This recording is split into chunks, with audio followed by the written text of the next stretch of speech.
G'day!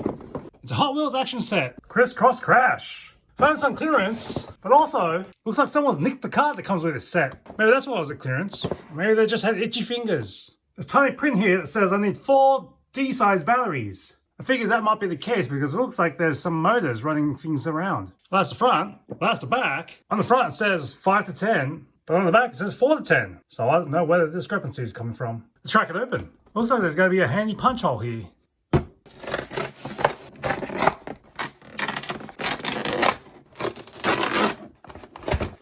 The warning, some track. Well, there's the monster base. Got a bunch of ramps and some pylons. I didn't inspect this. It looks like the box card just slipped inside. Looks like it's a Scuba de Fuego. And the instructions with some stickers. Seems pretty straightforward enough. Everything's laid out, so let's put it together. Thankfully, there are only 8 stickers.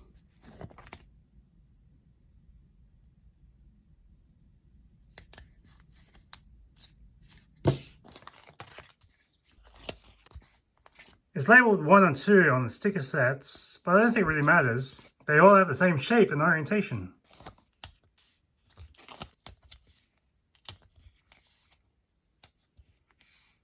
Got some rubber wheels on these propulsion system.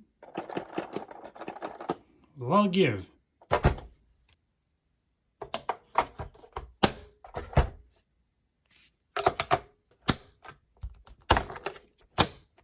Once they're locked in, they're pretty hard to get out. You have to use something like a pair of scissors or maybe a flat screwdriver. Pop it in this hole and push in. That way this locking tab can be pushed in enough so that you can detach the ramp off the main base.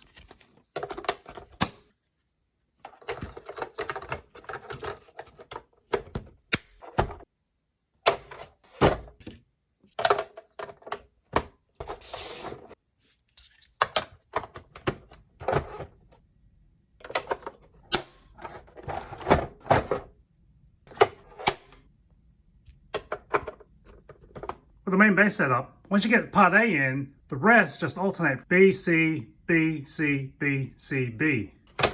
These go into the center of these tracks.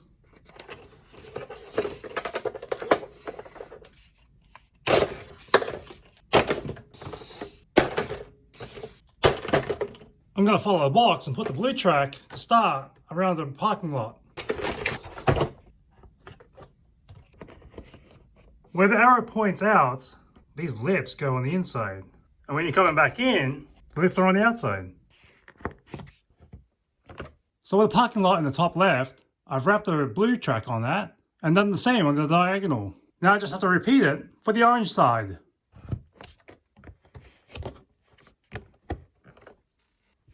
The parking slot's now on the bottom right, and I've got all the tracks set up. Now I just got to put these supports on the back of the tracks.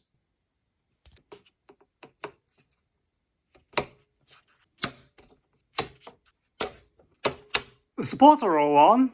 I didn't plan for this, but I took up the whole table. I did have to slide this back and forth a bit, just so it would sit flush on the table. Looks like we have parking spots for 6 cars. These 2. And these, washing from the top. And they also have divots for the wheels.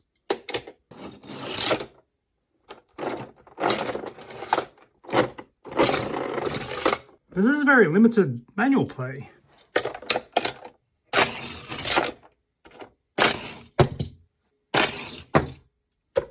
Looks like I have to pry this open and install some D-size batteries. There's no time to wait for rechargeable batteries, so I ran to the store and picked up a pack of D-size batteries. Single use. I wish I had some kind of rechargeable block.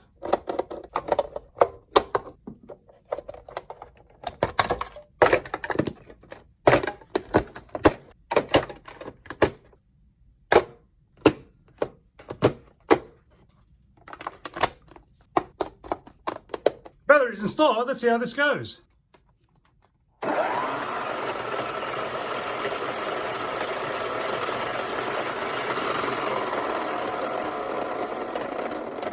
Let's throw in the car. There's the on-ramp.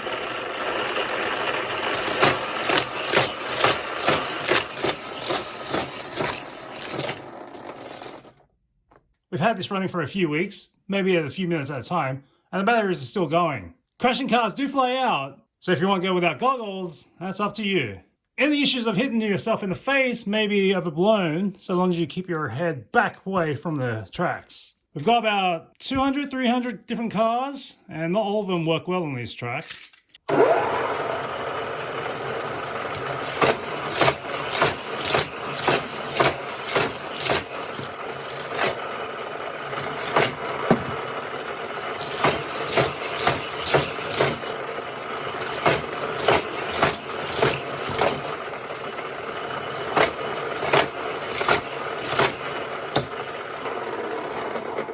Obviously, the ones that say best of track are going to work well. Cars like this with a chunk of wheels should be running fast, but this one was kind of slow.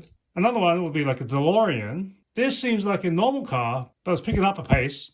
Buses and trucks you want to watch out for. They need a bit of a clearance, and these will get trapped at the gate here. If you're wondering, a too-wide Lego car is not going to make it, no matter how short you build it.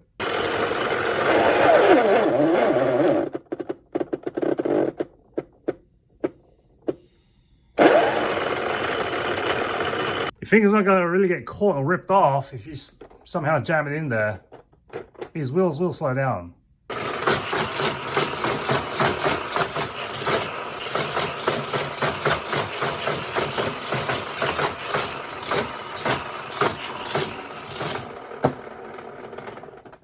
Easiest way to set up a crash is to stagger out the entry.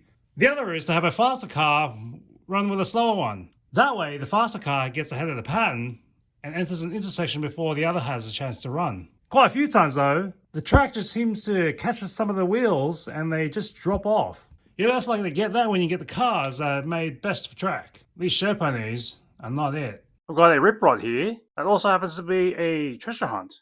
I've left this out in the sun for a bit. I've also juiced it with a UV keychain from a marble run. The wheels on this are really misaligned. Let's check out how it goes, glow in the dark.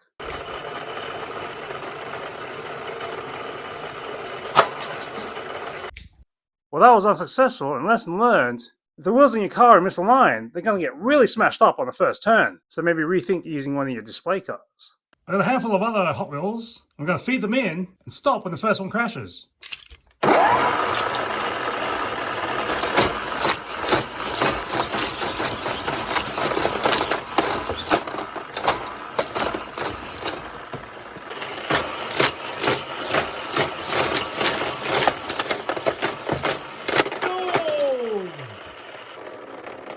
While it is fun while it's running, there's a tendency for these to fly out. So if you're not watching, you're going to find this in your eye socket.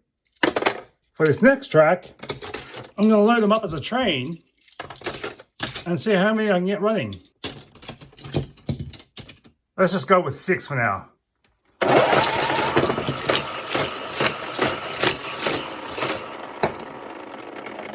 That didn't work at all. There's 5-car train.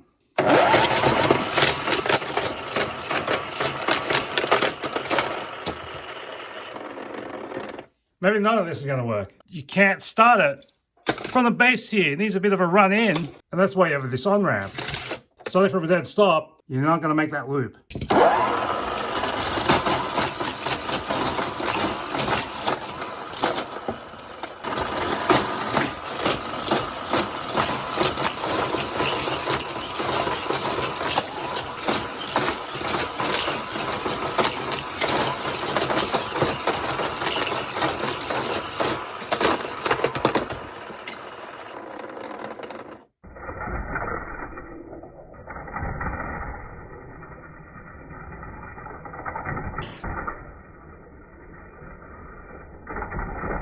Look at all the paint that's chipping off of the cars. This corner is appearing on a lot of insurance claims. Over here you can see some tire tracks, burnt in through all the forced friction. I think this wall has picked up the most paint. In terms of space, this is a monster and it takes up the whole table. Accounting for some overhang, you're going to need 35 inches or 89 centimeters on each side. And these tracks run about 7 inches or 18 centimeters high. In terms of trash, we don't have much. We have the box. which is all cardboard. It's easy enough to flatten. The paper instructions and the warning sheet. The remnants of the sticker sheet. The baggie they insisted to put the instructions in. And the plastic blister shell that held the card that fell inside.